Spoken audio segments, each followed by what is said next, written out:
மைதா மாவில் ஆனியன் பக்கோடா எப்படி செய்யுதுன்னு பார்க்கலாம். ஃபஸ்ட்டு ஒரு 3 பெரிய வெங்காயத்தை பொடியாக கட் பண்ணி சேர்த்துக்கங்க. ஒரு சின்ன துண்டு இஞ்சி கட் பண்ணி சேர்த்துக்கங்க.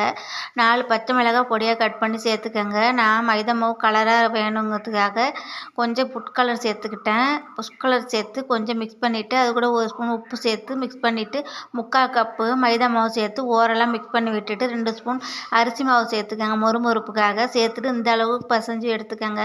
பிசைஞ்சு எடுத்துட்டு அடுப்பில் ஒரு கடாய் வச்சு எண்ணெய் ஊற்றி எண்ணெய் சூடானதும் இந்த பிசைஞ்சு வச்ச மாவை கொஞ்சம் கொஞ்சமாக உள்ளே சேர்த்துக்கங்க. உருட்டி உருட்டி பக்கோடா சைஸுக்கு அப்படியே கொஞ்சம் கொஞ்சமாக உங்களுக்கு எப்படி தோணுதோ அப்படி போட்டுக்கங்க. போட்டுட்டு ஒரு பக்கம் நல்லா செவந்து வந்ததும் இன்னொரு பக்கம் பரட்டி விட்டுக்கங்க. இன்னொரு பக்கமும் நல்லா செவந்து மொறுன்னு நல்லா ப்ரௌன் கலராக வந்ததுக்கப்புறம் எண்ணெயை வடிகட்டிட்டு நல்லா வேறு ஒரு பிளேட்டுக்கு மாற்றிக்கங்க. அவ்வளவுதான், சூப்பரான சுவையான மைதா மாவு பக்கோடா. நீங்களும் செஞ்சு பாருங்கள் ஃப்ரெண்ட்ஸ், சூப்பராக இருக்கும். ஈவினிங் டீ கூட ஸ்நாக்ஸ் வச்சு சாப்பிடுங்க, செம்மையாக இருக்கும்.